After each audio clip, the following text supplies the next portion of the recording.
சரி, நாம் தேவனுடைய வார்த்தைக்கு நாம் கடந்து போகலாம். நான் ஒரு ஆவிக்குரிய மனிதனை பத்தி நான் பேசிக்கொண்டு வருகிறேன். ஒரு ஆவிக்குரிய மனிதன் கேம்ல நெகேமியா குறித்து பேசினது, அதை தான் நம்ம தொடர்ந்து பல கோணத்தில் அதை நான் பார்த்து கொண்டு வருகிறோம்.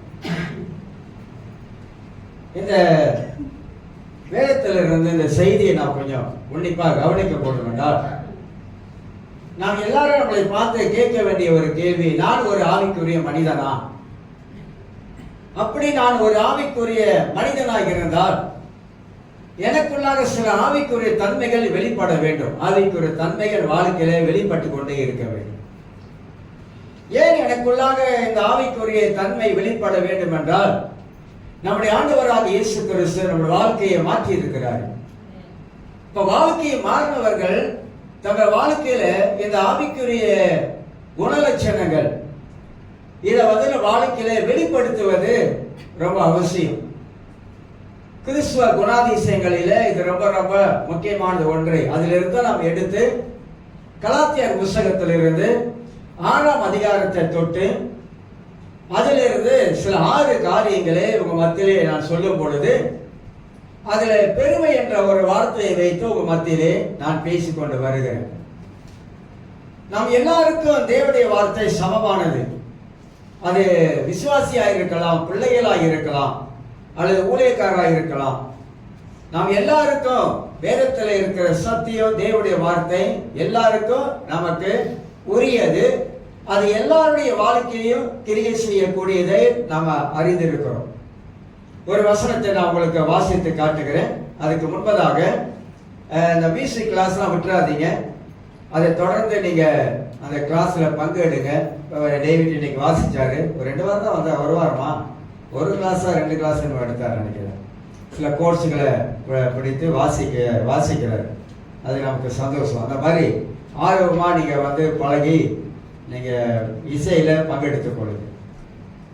யாக்கோப்பு 4ஆம் அதிகாரத்தை நாம் திருப்பிக் கொள்வோம். யாக்கோப்பு 4ஆம் அதிகாரம் 6ஆம் வசனத்தை நான் உங்களுக்கு வாசிக்கிறேன். இந்த 4ஆம் அதிகாரத்தை நீங்க முழுவதும் வாசித்து பார்த்தா தான் 6ஆம் அதிகாரத்துடைய பதில் நமக்கு தெரியும். 6ஆம் அதிகாரத்துல அவர் அதிகமான கிருபையை அளிக்கிறாரே, ஆதலால் தேவன் பெருமை உள்ளவர்களுக்கு எதிர்த்து நிற்கிறார், தாழ்மை உள்ளவர்களுக்கோ கிருபை அளிக்கிறார் என்று சொல்லி இருக்கிறது என்று வாசிக்கிறோம். இந்த 4ஆம் அதிகாரத்தை வாசித்து பார்த்தீங்கன்னாக்கா அங்க உங்களுக்குள்ள யுத்தங்கள் சண்டைகளும் இப்படி எல்லாம் நிறைய காரியங்கள் சொல்லிக்கொண்டே வரும்.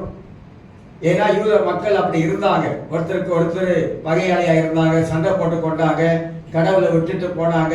இப்படியெல்லாம் நிறைய காரியங்கள் அங்க சொல்லிக்கொண்டு வரும். அப்படி சொல்லிக்கொண்டு வரும் பொழுதுதான் 6ஆம் வசனத்துல அவர் அதிகமான கிருபை நமக்கு அளித்திருக்கிறாரு. இப்ப நீங்க ஏன் இப்படி செய்யறீங்க? ஏன் உங்களுக்குள்ளாக இப்படி நீங்க சண்டை போட்டு கொள்றீங்க, அடித்துக் கொள்றீங்க?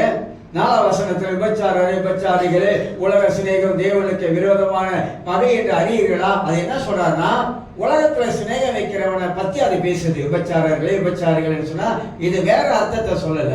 உலகத்துல சிநேகம் வைத்து உலகத்தோட வாழுகிற மனிதனை பத்தி தான் அங்க பேச ஆரம்பிக்கிறது. அப்ப தேவன் அதிகமாக நமக்கு கிருபை அளிக்கிறாரு. அந்த கிருபை என்னதென்பதை நாம் எல்லாருமாக நாம் உணர்ந்து கொள்ள வேண்டும், அதை அறிந்து கொள்ள வேண்டும்.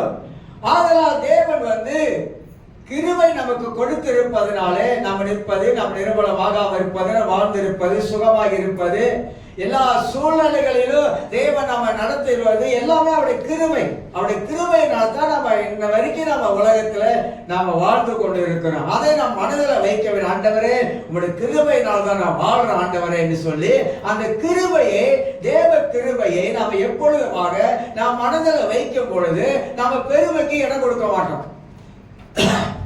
பெருமை எதனால் வருகிறது என்பதை குறித்து தான் சில காரியங்களை நான் சொல்லிக் கொண்டு வருகிறேன். அந்த அடிப்படையில் இன்னைக்கு ஒரு 7-8 காரியங்களை உங்களுக்கு இதிலிருந்து எடுத்து உங்களுக்கு நான் பேச பிரயாசப்படுகிறேன். வேத வசனங்கள் நமக்கு என்ன கற்றுக் கொடுக்கிறது, வேத வசனங்கள் நமக்கு என்ன போதிக்கிறது என்பதை நாம் நன்றாக தெரிந்து கொள்ள வேண்டும். எந்த ஒரு மனிதன், ரட்சிக்கப்பட்ட மனிதன் தன்னுடைய வாழ்க்கையில பெருமையான வாழ்க்கை வாழுகிறானோ அந்த பெருமையை அவன் வாழ்க்கையில பெரிய சரிவுக்குள்ளாக கீழே தள்ளிடும்.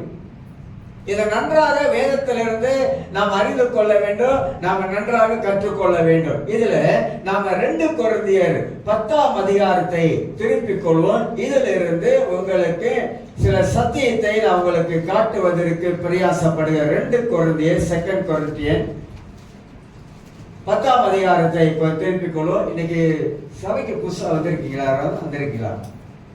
சேர்ச்சிக்கு புதுசாக யாராவது வந்திருக்கீங்களா? இன்னைக்கு மட்டும் யாராவது வந்திருக்கீங்களா? ஒரு கரவழி கொடுங்க அவங்களுக்கு. கத்திர அவங்க ஆசீர்வதிப்பாங்க. சரி, 10ஆம் அதிகாரத்துல 2 கொரிந்தியர் 10ஆம் அதிகாரம் நான் வாசிக்கிறேன். 1, 2, 3 வசனங்களை வாசித்தாதான் நமக்கு கொஞ்சம் தெளிவாக காணப்படும்.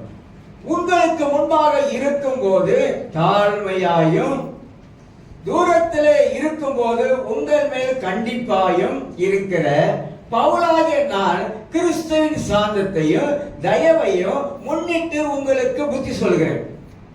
கொரிந்த மக்களுக்கு என்ன புத்தி சொல்கிறார்? ஏன்னா கொரிந்த மக்களை பத்தி நமக்கு நன்றாக தெரியும். அவங்க நல்ல மக்கள் கிடையாது. பட்டணத்தில் வாழ்ந்தவங்க ரட்சிக்கப்பட்டாலும் அவங்க எல்லாருமாக ஒரு ஆவிக்குரிய தன்மையில எல்லாரும் காணப்படல. ஆவிக்குரிய வாழ்க்கையும் வாழறவங்களை காணப்பட்டாங்க. அதனால பவுல் சொல்றாரு, எங்களை மாம்சத்தின்படி நடக்கிறவர்கள் என்று எண்ணுகிற சிலரை குறித்து அப்படின்றார். நல்ல அந்த வசனத்தை போய் கவனித்து பார்த்தா, நான் கண்டிப்பா இருக்க வேண்டும் என்று நினைக்கிற தைரியத்தோடு உங்கள் முன்பாக இருக்கும் போது நான் கண்டிப்புள்ளவனாய் இராதபடி நீங்கள் எச்சரிக்கையாய் இருக்க உங்களுக்கு வேண்டிக் கொள்கிறேன்.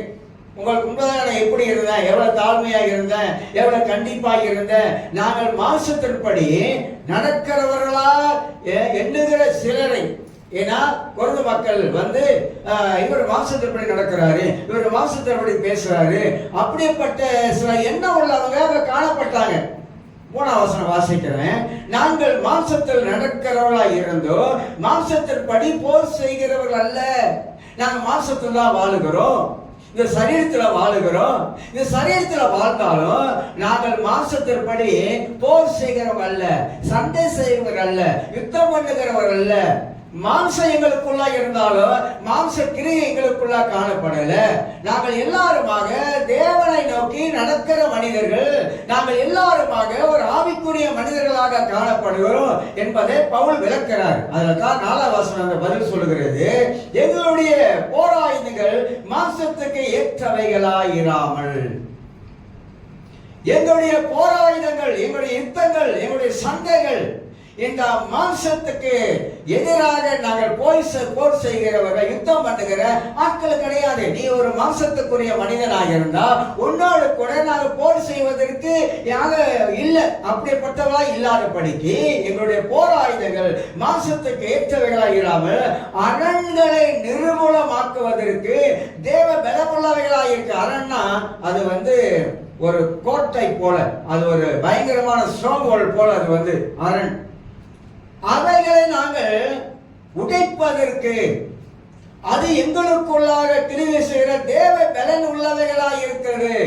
நாங்கள் மாம்சத்தில் எங்க வாழ்க்கையில மாம்சம் காணப்பட்டாலும் நாங்கள் மாம்சத்தின்படி சண்டை செய்கிறாள் இல்லை, நாங்கள் மாம்சத்தின்படி யோசிக்கிறாள் இல்லை, நாங்கள் மாம்சத்தின்படி பேசுகிற ஆள் இல்ல அப்படின்னு விளக்கிட்டு அழகா வந்துட்டு 5ஆம் வசனத்துல, அவைகளால் நாங்கள் தர்க்கங்களையும் ஒருத்தருக்கு தர்க்கம் பண்றோமா இல்லையா?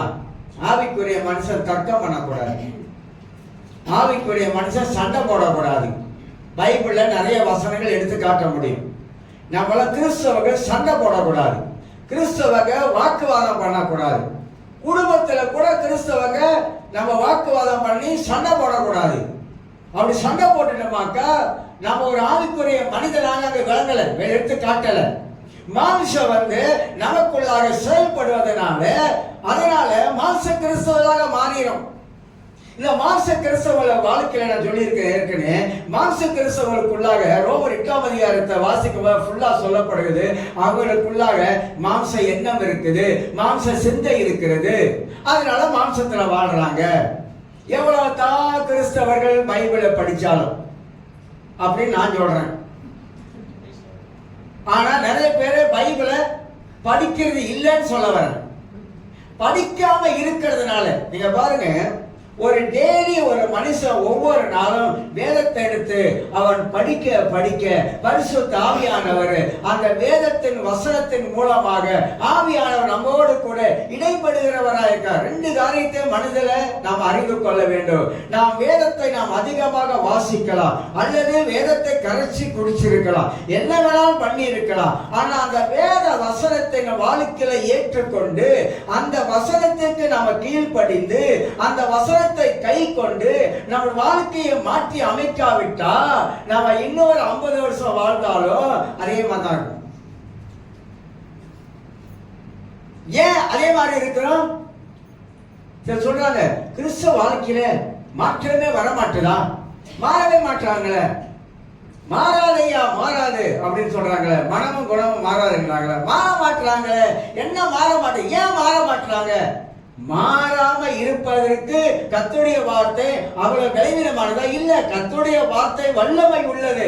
ஆனா மனிதன் மாறுவதற்கு தன்னை தானே முதலாவதாக அவன் ஒப்பு கொடுக்க வேண்டும். இயேசு சீசரை பார்த்து சொன்னாரு,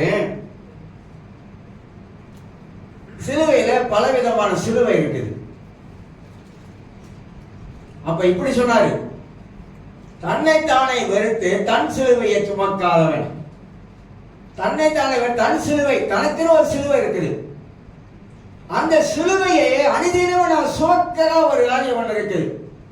சில வேளை சொல்லுவோம், கஷ்டம், பாடுகள், தொல்லைகள், பிரச்சனைகள் இப்படி எல்லாம் வாழ்க்கையில் சொல்லுவோம்.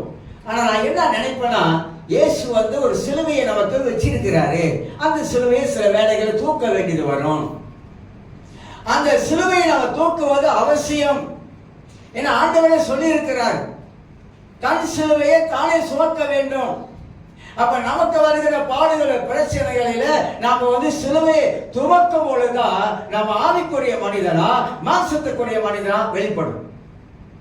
நான் ஒரு ஆவிக்குரிய மனிதனாக இருந்தா, சத்தியத்தை அறிந்தவனா இருந்தா, சத்திய வாழ்க்கையில கிரியை செய்யக்கூடியதா இருந்தா, வாழ்க்கையில எந்த சூழ்நிலை வந்தாலும், வாழ்க்கையில எந்த போராட்டம் வந்தாலும், வாழ்க்கையில எந்த பிரச்சனை வந்தாலும், நான் எப்பொழுதுமே கர்த்தருடைய வார்த்தையை நான் அறிந்திருக்கிறபடினாலே, நான் ஒரு ஆவிக்குரிய மனிதனாக இருப்பதனாலே நான் எதிராக எதிர்த்து போராடி அதை மேற்கொள்ளுவேனே தவிர அதுல பேய் விழுந்துட மாட்டேன். கிறிஸ்தவங்க ஜெயம் கொண்டவங்க, வெற்றி சிறக்க பண்ணக்கூடிய வல்லமை அதிகாரத்தையும் ஆண்டவன் நமக்கு கொடுத்திருக்கிறார். அதான் 1 யோவான் 5:4 தேவனால் பிறந்தவன் உலகத்தை ஜெயிப்பான், அவருடைய விசுவாசமே உலகத்தை ஜெயிக்கிற தெய்யம். நம்முடைய ஆண்டவர் சில வேலைகளை மோல் பண்ணுவாரு, உருவாக்குவாரு, கட்டுவாரு. சில வேலைகளை சாத்தான் இடிப்பான். நமக்கு தெரியணும் சாத்தான் எங்கெல்லாம் இடிக்கிறான். சில வேளை நம்ம வாழ்க்கையில சில ஓட்டைகள் இருக்கும், பார்த்திருக்கீங்களா? ஓட்டை, பானையில ஓட்டை இருந்தா அதை எப்படி கண்டுபிடிப்பாங்கன்னா, சூரிய ஒளி அடிக்கும் பொழுது அந்த பானையை தூக்கி அப்படி பார்த்தா அதுல எங்கெங்க ஓட்டை இருக்குன்னு தெரியும். அந்த மாதிரி நம்ம வாழ்க்கையில் சில ஓட்டைகள் இருக்கும். அந்த ஓட்டையெல்லாம் அடைக்கணும். அது எப்படி அடைக்கிறது? கடவுள் சமூகத்தில் உட்கார்ந்து, ஆண்டவரே எங்கெல்லாம் என் வாழ்க்கையில ஓட்டையா இருக்கிறதோ அந்த ஓட்டையெல்லாம் கொஞ்சம் காட்டுங்க, ஆவியானவரை கொஞ்சம் காட்டுங்க, அந்த ஓட்டையை நான் அடைக்கணும். அந்த ஓட்டையை அடைத்தாதான் சாத்தான் நம்முடைய வாழ்க்கையில இடைப்பட முடியாது. ஏன்னா எல்லாத்தையும் அடைச்சிடும். ரொம்ப பேரு கிறிஸ்தவ வாழ்க்கையில வளர்ச்சி இல்லை, அதுதான் வருத்தம். வளர்ச்சி இல்லாத ஒரு கிறிஸ்தவ வாழ்க்கையை நான் வாழக்கூடாது, வாழவே கூடாது. வாழ்க்கையில வளர்ச்சி இல்லைன்னா நிச்சயமா தோல்வி அடையும். வாழ்க்கையில வளர்ச்சி இருந்தா நம்மளால மேற்கொள்வதற்கு நமக்கு வேண்டிய பலத்தை கத்த நமக்குள்ள வைக்க ஆரம்பிப்பா. சத்தியத்தை நம்ம சரியா அறிந்தால் அந்த சத்தியம் நம்ம வாழ்க்கையில பல இடங்களில, பல பகுதிகளில, பல எண்ணங்களில விடுதலை கொண்டு வந்து கொண்டே இருக்கும். நாம் எல்லாம் விடுதலையாக்கப்பட்டவர்கள். கிறிஸ்தவர்கள் விடுதலையோடு வாழ வேண்டும். உலகத்திலே எத்தனை போராட்டம் வந்தாலும், உலகத்திலே எத்தனை சோதனை வந்தாலும், நம்முடைய வாழ்க்கையில வேத வசனத்துடைய சத்தியம் இருப்பதனாலே, கர்த்தருடைய வார்த்தை நமக்குள்ளாக இருப்பதனாலே நாம் எல்லாருமாக வசனத்தை கொண்டு சாத்தானை விரட்ட முடியும். கிறிஸ்தவர்கள் பிசாசுக்கு அடிமை கிடையாது. அதனால மாம்ச கிறிஸ்தவ வாழக்கூடாது.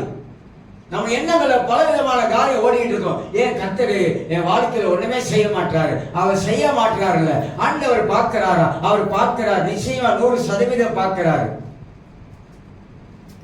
நாம என்ன செய்யறோம் என்பது முக்கியம்.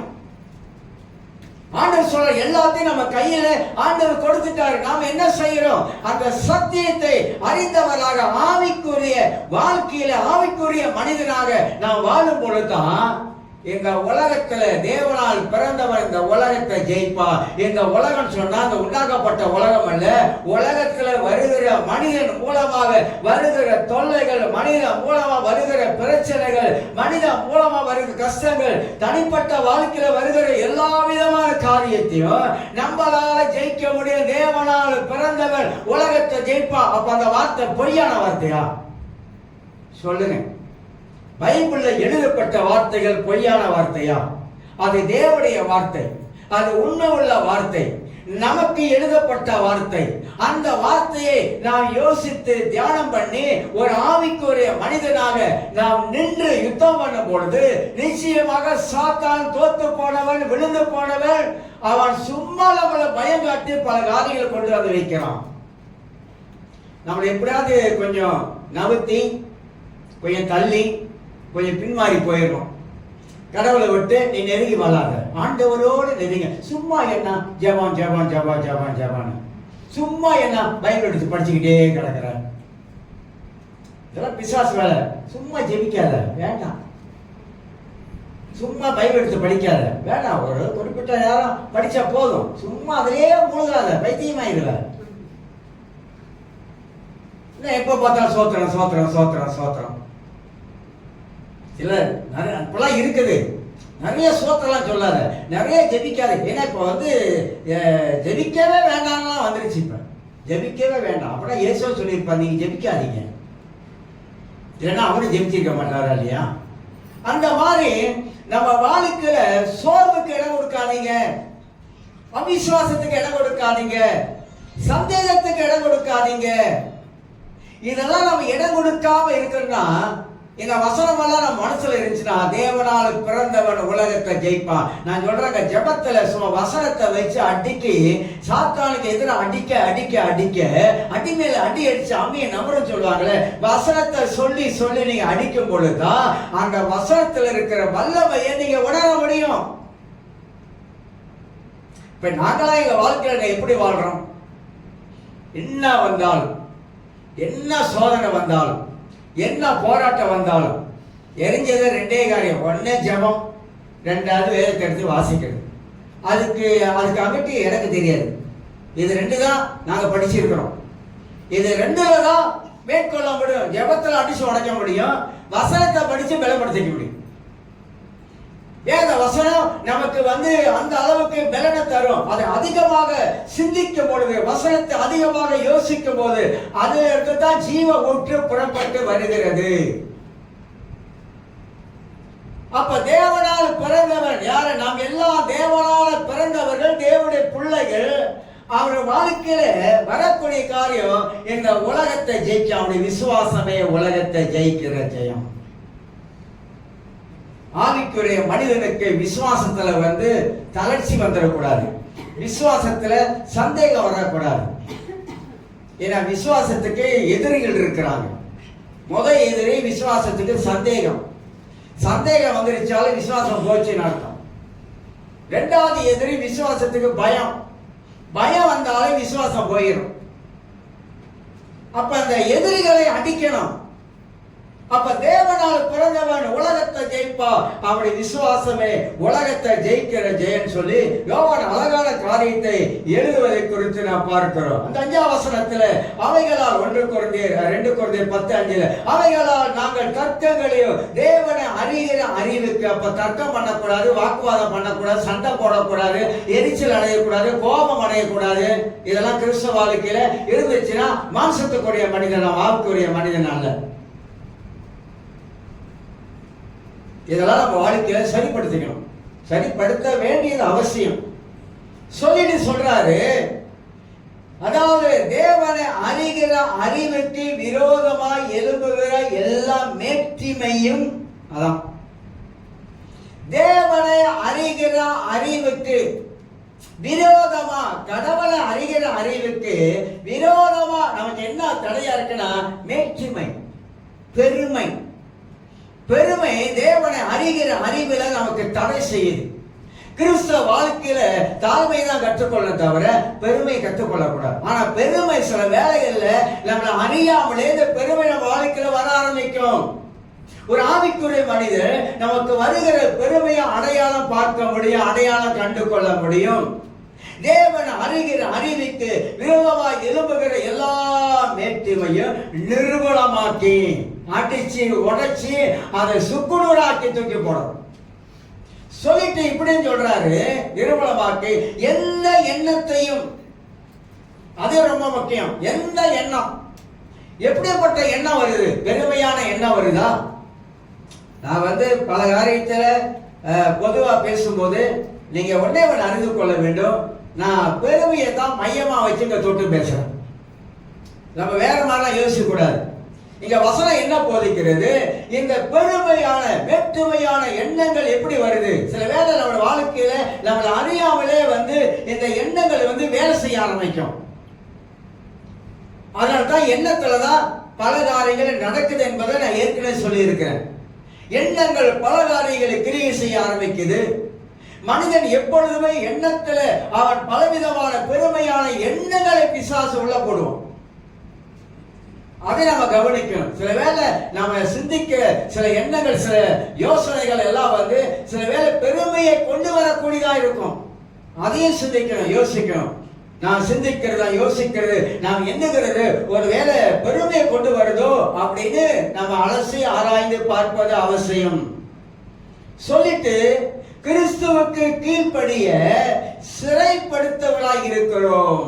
அவர் கடைசியா சொல்லி முடிக்கும் போது எப்படி சொல்றாருனாக்கா, நாங்கள் மாம்சத்துல போர் செய்கிறவர்கள் அல்ல, ஏன்னா நாங்கள் எல்லாரும் ஆவிக்குரிய மனிதர்கள். ஆவிக்குரிய மனிதனாக இருக்கிற நாங்கள் பெருமைக்குரிய காரியம் செய்ய மாட்டோம். பெருமையான எண்ணங்களுக்கு வராது. அப்படி அந்த பெருமையான எண்ணங்களை நாங்கள் உடைத்து அதை நிர்மூலமாக்கி போடுவோம் சொல்லிவிட்டு சொல்றாரு 6ஆம் வசனத்துல, உங்கள் கீழ்ப்படிதல் நிறைவேறும் போது எல்லா கீழ்ப்படியாமைக்கு தக்க நீதி உள்ள தண்டனையை செலுத்த ஆயத்தமாய் இருக்கிறோம். அப்ப கடவுளுக்கு கீழ்ப்படிந்தா பெருமை தானா ஓடி.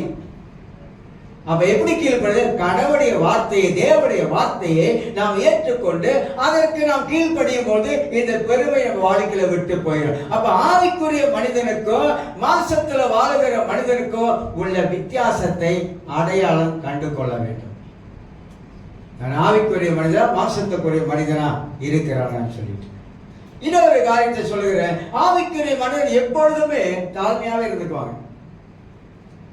நான் ஒரு ஆவிக்குரிய மனிதன் எப்போதுமே எந்த சூழ்நிலையிலும் தாழ்மையா இருப்பாங்க. இருக்க மட்டுமல்ல, கற்றுக்கொள்வாங்க. தாழ்மையா இருக்கிறவன்ற எண்ணம் அவங்களுக்குள்ள இருக்கும். எப்போது ஆவிக்குரிய மனிதன் எப்போ அதான் தன் மனதில் வைத்துக் கொள்வாங்க. பெருமைக்கு இடம் கொடுக்காம மனிதன் தாழ்மையாகவே வாழ பழகி கொள்ள வேண்டும். எந்த நிலைமையிலும் தாழ்மையா வாழ பழகி கொள்ள வேண்டும். 3வது காரியம் சொல்லும் பொழுது, மாம்சத்துக்குரியவர்கள் பெருமையான எண்ணம் உள்ளவர்கள் அப்படின்னு நினைச்சோமாக்கா அந்த பெருமையான எண்ணம் அந்த மாம்சத்துக்குரிய மனிதனை அழிச்சிடும். வேதம் அழகா சொல்லுகிறது, ஆண்டவரை எதிர்க்குமே எதிர்த்து நிக்கல, பெருமை உள்ளவங்களுக்கு தேவன் எதிராக நிற்கிறார். என் ஆதியில பிசாசு அவனுக்குள்ளாக பெருமையான ஒரு எண்ணம் வந்ததெல்லாம் அவன் கீழே விழுந்தான். அதைத்தான் வேதம் நமக்கு ரொம்ப வலியுறுத்துவதை குறித்து பார்க்கிறோம். பழைய ஏற்பாடு, புதிய ஏற்பாடு சரி, அநேக வசனங்களை குறித்து அதிலே நாம் அறிந்து கொள்ள முடியும். அடுத்தது நம்முடைய எண்ணம் தான் பல காரியங்களுக்கு காரணமா இருக்குது என்று சொல்லியிருக்கிறேன். நாம் சிந்திக்கிற எண்ணங்கள் பல விதத்துக்கு, பல காரியங்களுக்கு காரணமா இருக்கிறது. இந்த எண்ணத்தை மட்டும் நம்ம வாழ்க்கையில ஒரு கட்டுப்பாட்டுக்குள்ள நம்ம கொண்டு வந்துட்டோமாக்கா மற்றதெல்லாம் உள்ள போறாது. கூற வேண்டியதை கூறதுக்கு மட்டும் வசனத்துக்கு இடம் கொடுத்தோமாக்கா அது மட்டும் நம்முடைய மனதில் தங்கி இருக்கும். அதுதான் நம்முடைய வாழ்க்கையை ஆசீர்வாதமாக கொண்டு வரும். அப்ப நம்முடைய எண்ணம் தான் பல காரியங்களுக்கு காரணமாக இருக்கிறது. நாம் சிந்திக்கிற விதங்களிலே மாறுபடாமல் இருக்கக்கூடும் என்றால் அது நமக்கு ஆபத்தான காரியமாக கொண்டு வந்து வைத்துவிடும். சில வேளை நம்ம பாருங்க, நம்முடைய வாழ்க்கை இந்த மூன்றாவது காரியத்தில் நம்முடைய எண்ணம் எப்படி பல காரியங்களுக்கு எப்படி காரணமாக இருக்குது என்பதை குறித்து சில காரியங்களுக்கு மத்தியில் சொல்ல பிரயாசப்படுகிறேன்.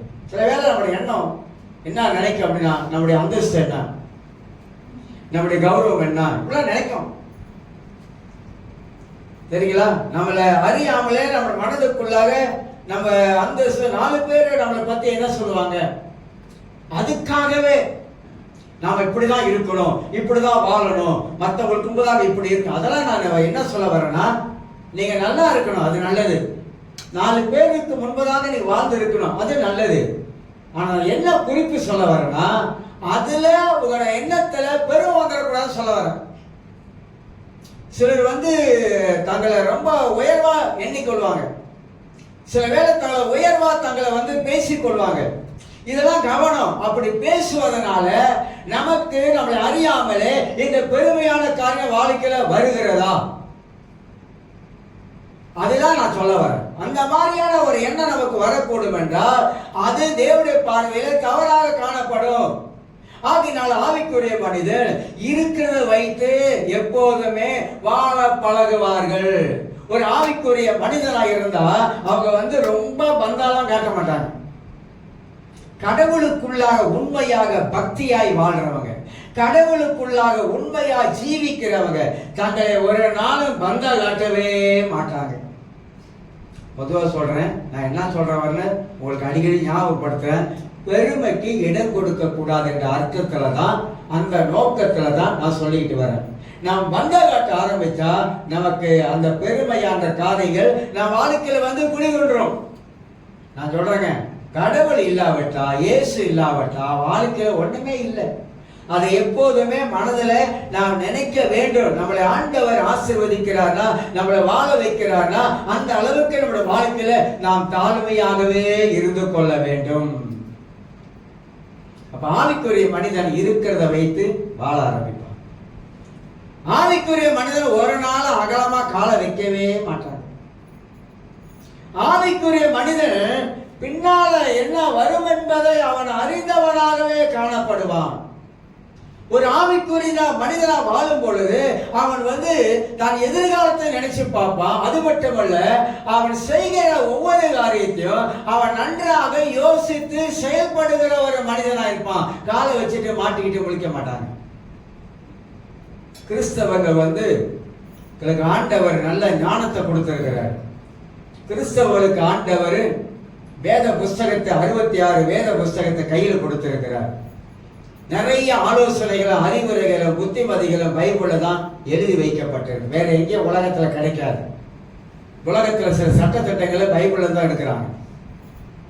அதனால நமக்கு மனிதனுக்கு ஆண்டவர் ஆவிக்குரிய மனிதனுக்கு நம்ம என்ன செய்ய வேண்டும், என்ன செய்யக்கூடாது என்பதை எல்லாமே ஆவியானவர் நமக்கு சரியான விதத்துல கற்றுக் கொடுக்கிறார். அப்ப சரியான விதத்துல நம்ம ஆவிக்குரிய மனிதனாக இருந்து நாம செயல்படும் போது அது நமக்கு ஆசீர்வாதமாய் காணப்படும். ஒரு காரியம் செய்கிற தப்பா இருக்கமா, இது தவறா போயிருமா அப்படி யோசிக்கிறவன் ஆவிக்குரிய மனிதன். தீய காரியங்களை ஒரு மனசுக்குள்ள வருந்தா அந்த தீய காரியங்களை அடையாளம் கண்டு கொள்ளக்கூடியவனும் ஆவிக்குரிய மனிதன் தான் அடையாளம் கண்டு கொள்ள முடியும். இந்த மாம்சத்துக்குரிய மனிதன் அப்படி இல்லை. மாம்சத்துக்குரியவன் எங்க வேணாலும் கால வச்சிருவான். லோத்து ஒரு மாம்சத்துக்குரியவன், ஆபிரகாம் ஒரு ஆவிக்குரியவன். லோத்து பார்ப்பதற்கு ஏதேன் தோட்டம் போல இருக்கு, பசுமையா இருக்கு, செழிப்பா இருக்குது. அதனால அவன் இஷ்டத்துக்கு அவன் தெரிந்து கொண்டா. கடைசியா அவன் வாழ்க்கையில வந்தவன. ஆபிரகாம் அப்படி இல்லை. ஆபிரகாம் கர்த்தர் சொல்றதை கேட்கிற ஒரு மனிதன். யார் ஒரு மனிதர்கள் கர்த்தர் சொல்வதை கேட்டு அதற்கு கீழ்ப்படிந்து வாழ ஆரம்பிக்கிறாங்களோ அவங்க வாழ்க்கை பூமியில செழிப்பா இருக்கும். யார் ஒருத்தர் தங்கள் வாழ்க்கையில மாசத்தின்படி நடக்க ஆரம்பிக்கிறார்களோ வாழ்க்கையில பல தொல்லைகளை அனுபவிக்க வேண்டியதா வந்துடும். அது நீங்களாக இருந்தாலும் நானா இருந்தாலும் ஒண்ணுதான். அதனால்தான் நம்ம வாழ்க்கையில நல்லா யோசித்து ஒரு காரியத்தை நாம் செய்வது அவசியம். ஒரு வசனத்தை வாசிக்கலாம். 1 பேதுரு 5ஆம் அதிகாரம் 8ஆம் வசனத்தை வாசித்து நிப்பாட்டுகிற சுருக்கமா. 1 பேதுரு 5ஆம் அதிகாரத்துல பேதுரு எழுதும் போது ஒரு முக்கியமான வார்த்தையை எழுத ஆரம்பிக்கிறார். 5ஆம் அதிகாரம் 8 வாசிக்கிற பாருங்க. தெளிந்த புத்தி உள்ளவர்களாக இருங்கள். அழகா ஒரே வார்த்தை சொல்ற, தெளிந்த புத்தி. ஏன் இந்த இடத்துல தெளிந்த புத்தி என்று சொல்றாரா? சொல்லிட்டு விழித்திருங்கள். ஏன்னா சாத்தான் நம்ம வாழ்க்கையில அவன் உள்ள புகுந்து அவன் கிரியை செய்வான். எதிராளி பிசாசு நமக்கு எதிராளி. இந்த எதிராளியாக பிசாசாகப்பட்டவன் எவனை விழுகலாம் என்று கர்ஜிக்கிற சிங்கம் போல வகை தேடுகிறான். எப்படி விழுகுவான்? நம்முடைய மாம்சத்தை பயன்படுத்தி, மாம்ச சிந்தனைகளை பயன்படுத்தி நமக்குள்ளாக வேலை செய்ய ஆரம்பிப்பான். அவன் தேவனுடைய வார்த்தைக்கு கேட்க விடாதபடிக்கு. ஆதாம் ஏவாளுடைய வாழ்க்கையில் அதான் அவங்க கடவுள் வார்த்தையை சொன்னது அவங்க கீழ்ப்படியாமல் பிசாசு சொன்ன வார்த்தையை ஏற்றுக்கொள்ள ஆரம்பித்தாங்க. அதனால அவங்க வாழ்க்கையில விளைவு வந்தது. அப்ப கடவுளுடைய பிள்ளைகள், தேவனுடைய பிள்ளைகள் நீங்களும் நானும் தேவனுடைய வார்த்தையை கேட்டு அந்த தேவனுடைய வார்த்தைக்கு நம்ம கீழ்ப்படி ஆரம்பித்தா ஆவிக்குரிய மனிதனாக என்றைக்குமே வாழ முடியும். ஆவிக்குரிய மனிதனுக்கு ஆவிக்குரிய கண்கள் திறக்கப்படும். ஆவிக்குரிய மனிதனுக்கு ஆவிக்குரிய சிந்தனைகள் திறக்கப்படும். ஆவிக்குரிய மனிதன் என்ன செய்கிறான் என்பதை அவன் அறிந்து கொள்ள முடியும். ஆவிக்குரிய மனிதன் நன்மை தீமையை உணர்ந்து கொள்ள முடியும். ஆவிக்குரிய மனித வாழ்க்கையில் நல்ல குணங்கள் வெளிப்படும். ஒரு அழியை சொல்லுங்க. வெளியில இருந்தா அவர் சொல்லி முடிச்சோன்னா அலிலியான்றீங்க. நாங்க இங்க அலிலியான்னு கேட்கிறோம். நான் பார்த்து வெளியில இருந்தா சொல்லாமலே கை தட்டுறீங்க. சொல்லாமலே உடனே 2 கை தட்ட வரும். அப்புறம் எல்லாரும் தட்டுவீங்க. நல்லதுதான். நம்ம உயிரை கொடுத்து பிரசவம் பண்ணிட்டு இருக்கோம். எல்லாம் கம்முன்னு கேட்டுட்டு இருக்கீங்க. வாழ்க்கையிலே வளர்ச்சி நமக்கு அவசியமா இருக்கிறது. அதனால ஆவிக்குரிய மனிதனுடைய எண்ணங்கள்லாம் மாறுபட்டது. நான் இந்த பைபிளை பிரசங்கம் பண்ணது மட்டும் இல்லைங்க, நான் பல புக்கை படிக்கிறேன். பல புக்கை எப்போதும் படிச்சுக்கிட்டே தான் இருப்பேன். பைபிளையும் படிப்பேன். காலையிலே என்னுடைய பழக்கம் ஜெபம் பண்ணி முடிச்சோடனே பைபிள் எடுத்து படிப்பேன். நான் சில பகுதியை வச்சிருக்கிறேன், அதை படிச்சு முடிப்பேன் அப்படியே. ஏன் இது 2 நமக்கு இருக்குனாக்கா, அதை படிக்கிறதாலே கர்த்தருடைய வார்த்தை எங்கெல்லாம் என்ன சொல்லப்படுகிறது என்பதை நம்முடைய மனதில் அப்படி வைத்துக் கொள்ள வேண்டும். இந்த 2 நமக்கு ஒரு 2 தண்டவாளம் போல நமக்கு எப்போது அமைஞ்சு இருக்கணும். ஆனா அதன் மூலமாக நான் யோசிக்கும் பொழுது என்னுடைய வாழ்க்கையில நிறைய மாற்றங்கள் இந்த சிந்திக்கிற விதத்துல, யோசிக்கிற விதத்துல, பல காரியத்துல பல மாற்றங்களை எனக்குள்ளாகவே உண்டாயிருக்குது. அதான் இப்ப ரொம்ப பேசுறது இல்லை. கவனிச்சா தெரியும் உங்களுக்கு. ரொம்ப பேச மாட்டேன், ரொம்ப பேசுறது இல்லை. ஏன்னா பாடம் கத்துருக்கேன், பள்ளி பாடம். அதனால ரொம்ப யோசிக்கிறது. ஒன்ன சொல்வதற்கு முன்பதாக ரொம்ப யோசிக்கிறது, ரொம்ப சிந்திக்கிறது. பேசலாமா பேசக்கூடாதா அப்படிலாம் யோசிக்கிறது. நம்ம யோசிக்கணும். நல்லதை பேச நம்முடைய வாழ்க்கையில ஆவிக்குரிய மனிதன் எப்போதுமே நல்லதை பேசுவதற்கு நமக்குள்ளாக ஆவியானவர் கிரியை செய்வார். இது ரொம்ப முக்கியம் நம்முடைய வாழ்க்கையில. அதனால்தான் நம்ம தப்பா யோசிக்கிறோமா, தீமையா யோசிக்கிறோமா, கண்டதை யோசிக்கிறோமா, எதெல்லாம் நம்ம யோசிக்க ஆரம்பிக்கிறோம் அதெல்லாம் பரிசுத்த ஆவியினுடைய சிந்தனையா இருக்கா, நடத்துதலா இருக்குதா, அதெல்லாம் கர்த்தருடைய வார்த்தையா இருக்குதா, அல்லது அதெல்லாம் கர்த்தருடைய வார்த்தைக்கு எதிராக இருக்குதா, இல்ல நானா போட்டு மனதில் குழம்பி கொள்றேனா? தூங்கி எத்தனை நாள் ஆச்சு? ராத்திரில தூங்கி எத்தனை நாள் ஆச்சு? திடீர்னு ராத்திரிலாம் விழிப்பு முழு நமக்கு தூக்கம், சரி ராத்திரிலாம் தூக்கம் வர மாட்டேது, தூக்கம் கெட்டு போச்சு. தூக்கம் கெடல, தூக்கத்தை நம்மளே கெடுத்துக்கிட்டோம். ஏன்? நினைக்க கூடாதத நம்மளை போட்டு நினைக்கிறதுனால. என்னன்னு தெரியல, அங்க பெறலாம், இங்க பெறலாம், எங்கேயும் பெறலாத. படுத்த இடத்துல இரு. ஏன்னா மண்டை போட்டுட்டு ஓடுது, லாரியாவது மண்டை. யோசிக்கிற இதெல்லாம் லாரியாவது. காலை எந்திரிச்சுன்னா ஒரே தலைவலி. கண்டதை யோசித்தா தலைவலி தான் வரும், ஆனா வசனத்தை யோசித்தா தலைவலி போயிடும். மனிதனா வாழ்றங்க. மனிதனா வாழ்ம்போது இப்படிலாம் வரத்தான் செய்யும். இயேசு சொன்னாரு, உலகத்துல உபத்திரம் உண்டு, ஆனா திடன் கொள்ளுங்க. உலகத்துல ஜெயித்த திடன் கொள்ளுங்க என்ன அர்த்தம்னாக்கா, உலகத்துல உபத்திரம் என்பது ஒண்ணு இருக்குதான். ஆனா தைரியமா இருங்க, தைரியமா இருங்க, திடமானதா இருங்க. உலகத்தை நான் ஜெயிக்கலையா, எனக்கு வராத உபத்திரம் உங்களுக்கு வந்துருச்சா, என்ன பேசாத பேச்சு உங்களுக்கு வந்துருச்சா? உங்களை விட என்ன இயேசுவா தான் அதிகமா மோசமா பேசியிருக்காங்க. அவரு தாங்கிக்கலையா? அவர் குடும்பத்தில் இருக்கும்போது அவருக்கு போராட்டம் இல்லையா? குடும்பத்துல மற்ற சகோதரர்கள் எல்லாம் மாம்சத்துக்குரியவங்க, நம்பாதவனுங்க, அவிசுவாசிங்க. இயேசு கூட இந்த சகோதரர்கள் அவிசுவாசிங்க, நம்பல. சில அற்புதங்கள் அவர் நம்பல. அந்த மாதிரிலாம் இருந்துச்சு. அப்ப அவர் எப்படி கடந்து போயிருப்பாரு குடும்பத்துல? நீங்க இப்படி நினைக்கலாம், அவர் கடவுள். அவர் கடவுள் தான். உலகத்துல வந்த போது 100% மனிதனா இருந்தார். 100% இயேசு மனிதனா இருந்தார். ஆனா அவர் தெய்வீகத்துல வாழக்கூடியவரா இருந்தார். வேத வசனங்களை அடிக்கடி எடுத்து வாசிக்கிறவரா இருந்தார். வேதத்தை எடுத்து கற்றுக் கொடுக்கிறவரா இருந்தார்.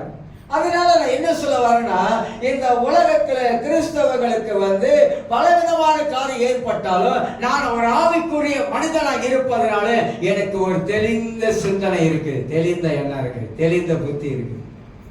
நான் தெளிவா இருக்கிறேன், எல்லா நேரத்தையும் தெளிவா இருக்கிறேன். நல்லது என்னன்னு எனக்கு தெரியும், கெட்டது என்னன்னு எனக்கு தெரியும். எல்லா விதத்திலும் தெளிவா இருக்கிறேன். வாழ்க்கையில தெளிவா இருக்கிறேன். எதை செய்தாலும் தெளிவா இருக்கிறேன். தெளிவான காரியத்தை நான் செய்யக்கூடியவனாக நான் காணப்படுகிறேன். ஒரு 3 காரியத்தை சொல்லி நிப்பாட்டுறேன். யோசிக்கிறீங்க. இப்ப மார்க் 1ஆம் அதிகாரம் 7ஆம் வசனத்தை சொல்லி நிப்பாட்டுறேன். மார்க் 1ஆம் அதிகாரம் 7ஆம் வசனத்துல இந்த சிப்பாங்கள ஒரு சேர்ச்சி இருக்கு, பாஸ்டர் மெத்தியூ சேர்ச்சி. இப்படி சொல்லி திருப்பத்துக்குள்ள பைபிள் எடுத்து படிச்சிருவாங்க. நம்ம நானே தேடணும். மார்க்கை தேடி அந்த மார்க் எங்க இருக்கிறான்னு கண்டுபிடிச்சு அப்புறம் நான் எடுத்து நானே வாசிக்க. அது வரைக்கும் எல்லாரும் பைபிளை திருப்பிக்கிட்டே இருப்பாங்க. அது பழைய ஏற்பாடு இருக்குமா அல்ல புதிய ஏற்பாடா இருக்குமா அப்படின்னு சொல்லிட்டு 7 வாசிக்கும் போது அவன் யாரு? யோவாஸ்தானகன், என்னிலும் வல்லவர் ஒருவர் எனக்கு பின் வருகிறார், அவருடைய பாதரட்சைகளில் வாரை குனிந்து அவிழ்ப்பதற்கு நான் பாத்திரன் அல்ல. அழகா சொல்றான். இயேசுவுக்கு முன்னோடியே வந்தவன் தான் யோவாஸ்தானகன். அவன் நினைச்சிருந்தானா அவன் ஒரு ஆளுன்னு காட்டி இருக்கலாம். கேட்கிறாங்க, நீ யார்? எலியாவா? நீ யார்? தீர்க்கதரிசியா? நீ யாருன்னு கேட்கிறாங்க. அவன் சொல்லியிருக்கலாம், ஆமா நான் எலியாவின் ஆவி உடையவன் தான் அப்படின்னு சொல்லியிருக்கலாம். எலியா எனக்குள்ள வந்துட்டாரு. என்ன இப்ப நிறைய பேர் சொல்றாங்க. அன்னைக்கு ஒரு டிக்டாக்ல தடியிலே இருக்கும்போது சொல்றான் பார்த்தேன், யோகாஸ்தான ஆவி சபைக்குள்ள வந்துருச்சு. நான் ஒரு பாஸ்டருக்கு நேரம் கால் பண்ணி சொல்லிட்டேன், என் ஃப்ரெண்டு தான், யோகாஸ்தானுடைய ஆவி சபைக்குள்ள வந்துருச்சான். நான் கேட்டேன் அவர்கிட்ட கால் பண்ணி பேசும்போது, பாஸ்டர் யோவாஸ்தானுடைய ஆவி சபைக்குள்ள வரணுமா, பரிசுத்த ஆவியான சபைக்குள்ள வரணுமா? நீங்க கேட்கலையா அப்படின்னு கேட்டேன். ஏன்னா ஏற்கனவே எலியாவின் ஆவி வந்துச்சுன்னு சொல்லி ஒரு கரடி விட்டாங்க. விட்டுட்டு பொய்யில காத்து மழை வந்தவன எலியாவின் ஆவி அது நிப்பாட்டிருச்சான். இப்ப என்ன சொல்றாங்க, யோவாஸ்தானுடைய ஆவி சபைக்குள்ள வந்துருச்சான். எல்லாம் கவனமா இருங்க, சத்தியத்துல விழிப்பாய் இருக்கணும். அதனால நம்முடைய வாழ்க்கையில நாம் அறிந்து கொள்ள வேண்டிய காரியம், யோவாஸ்தானகர் இயேசுவுக்கு முன்னோடியாக இருந்தவர். எல்லாரும் கேட்கிறாங்க, நீ எலியாவியா? இல்ல. நீ தீர்க்கதரிசியா? இல்ல. வேற யாரு? ஏன்னா இப்ப யோவாஸ்தானகர் அவன் நினைச்சிருந்தானா, ஆமா நான் ஒரு தீர்க்கதரிசி தான். சரி பார்த்தா யோவா சொல்றாரு, இதோ உலகத்தில் பாவத்தை சுமந்து தீர்க்கிற தேவாட்டுக்குட்டின்னு தீர்க்க தரிசனமா சொன்னாரு. ஆனா யோவாஸ்தானுடைய வாழ்க்கை வரலாறு படிச்சு பார்த்தீங்கன்னா, அவருடைய பேக்ரவுண்ட் ஸ்டடியெல்லாம் போய் படிச்சு பார்த்தீங்கன்னா, இந்த யோவாஸ்தானகர் அவ்வளவு தாழ்மையா வாழ்ந்திருக்காரு. ஒரு வார்த்தை கூட யோவாஸ்தானகர் பெருமையாக பேசுறதே கிடையாது. அப்ப நீ யாருன்னு கேட்கிறார். நான் ஒரு சத்தம், அவ்வளவுதான். எந்த விதத்திலையும் யோவாஸ்தானகர் தன்னை யார் என்பதை காட்டிக்கொள்ளவே இல்லைங்க. நம்மளா இருந்தா பெரிய பீத்தலோ பீத்தி தள்ளி இருக்கும். நான் யார் தெரியுமா, எனக்குள்ளாக என்ன இருக்கு தெரியுமா, நான் அப்படி ஆக்கும் தெரியுமா, நான் இப்படி ஆக்கும் தெரியுமா, இப்படி எல்லாம் நிறைய உலகத்துல பல காரியங்களை பெருமையா பேசுவதற்கு நிறைய காரியங்கள் இருக்கு. ஆனா யோவாஸ்தானகர் அவ்வளவு ஒரு தாழ்மையா அவருடைய பாத ரட்சைகளை பாரு, செருப்பில் கட்டப்பட்டிருக்கிற அந்த கயிறை கூட அவுப்பதற்கு நான் தகுதி இல்லை. வாழணும், அப்படி வாழணும். அவர் உருவபத்திரம் சொல்ல வேணாம், அது அந்த காலத்துல அப்படி வாழ்ந்தாரு. காட்டுத்தேன் வெட்டுக்களை 2 அர்த்தம் சொல்றாங்க. காட்டுத்தேன் இருக்குது, காட்டுத்தேன் அது உடம்புக்கு. காட்டுத்தேனை நீங்க காலையில இனிப்பு நீர் இல்லாதவங்க சொல்றேன், இனிப்பு நீர் இல்லாதவங்க நீங்க குடிச்சீங்கன்னாக்கா சீக்கிரம் பரவ போயிடலாம். இனிப்பு நீர் இல்லாதவங்க நீங்க குடிக்க ஆரம்பிச்சா கொஞ்சம் கரண்டில் குடிக்க கூட உங்க உடம்பு இருக்கா அப்படியே கட்டு மாதிரி கல் மாதிரி ஆயிரும். அவ்வளவு வேகம் தேவை கொஞ்சம் கொஞ்சமா. அது அந்த வெட்டுக்கிளி ஒண்ணு சொல்றாங்க, அந்த காலத்துல இஸ்ரேல் தேசத்துல ஒரு பழம், அது வெட்டுக்கிளி மாதிரி இருக்குன்றாங்க. ஆனா சில வேதாராய்ச்சியர்கள் என்ன சொல்றாங்கன்னாக்கா அது உண்மையிலேயே இஸ்ரேல் தேசத்துல இருக்கக்கூடிய வித்தியாசமான சாப்பிடக்கூடிய வெட்டுக்கிளியா. இந்த வெட்டுக்கிளி அந்த மாதிரி யோவாஸ்தானகர் அந்த வனாந்தரத்தை அவர் அவ்வளவு ஒரு தாழ்மையாக அவர் வெளிப்படுத்தினார். இயேசுவை அவர் தூக்கி உயர்த்தி காட்டக்கூடியவராய் காணப்பட்டார். ஆக எனக்கு அருமையானவர்களே, தாழ்மை அவசியம். எந்த விதத்திலும் தாழ்மையாய் இருக்க பழகி கொள்ள வேண்டும். இயேசு திருவிருந்து பந்தி எல்லாம் வராங்க. அப்ப சீசர்கள் பின்னால் வந்துகிட்டு இருக்கிறாங்க, பந்தி ஆயத்தப்படுத்த போறாங்க. பின்னால வரும்பொழுது உடனே அவன் பேசிக்கிறான், நான் பெரியவனா நீ பெரியவனா, நான் பெரியவனா நீ பெரியவனா. இவனுக்குள்ளே ஒரு பிரச்சனை வந்துருச்சு. அப்ப இயேசு கேட்கிறாரு, இதை கேட்டுட்டாரு ஆண்டவர், உங்களில் எவன் ஒருவன் முதன்மையா இருக்க விரும்பினான். என்ன சொல்றாரா, நீ தலைவனா இருக்க விரும்புறியா, நீ முதன்மையா இருக்க விரும்புறியா, வா. நீ முதன்மையா இருக்க விரும்பினா பணிவிடக்க வேலை செய்யு, பணிவிடக்காரனா மாறு அப்படின்னு சொல்லிட்டு தான் அந்த தாழ்மைக்கு அடையாளமாக தான் இயேசு கால கழுவினார். அப்ப அவரே ஏன்னா பெருமைக்கு தேவன் எழுத்து நிற்கிறார் சொன்ன வார்த்தையின்படி தாழ்மையை எப்படி கற்றுக் கொடுக்கிறார் பார்த்தீங்களா. முதன்மையாய் இருக்கிறவன், நீ முதன்மையா இருக்கிற விரும்புகிறவன், முதலாவது பணிவிடக்காரனா வேலைக்காரனா மாறிட்டார். சத்தியம் எவ்வளவு கருக்கானதா கருக்குள்ளதா நம் வாழ்க்கையில கிரியை செய்யக்கூடியதா இருக்குது. ஆகினால உலகத்தான் போல வாழ முடியாது. உலகத்தான் பல விதத்துல பல காரியத்துல பெருமையாக வாழ்றாங்க. ஆனா கர்த்தருடைய பிள்ளைகளோ அப்படி அல்ல.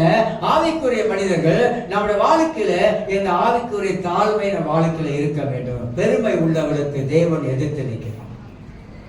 பெருமை உள்ளவங்க ஆசீர்வாதமாக வாழ முடியாது. பெருமை உள்ளவங்க வாழ்க்கையில உயர முடியாது. பெருமை உள்ளவர்கள் ஒரு நாளும் தேவ நாமத்தை மகிமைப்படுத்த முடியாது. எல்லாரும் எழுதிருக்கோம். ஸ்தோத்திரம்.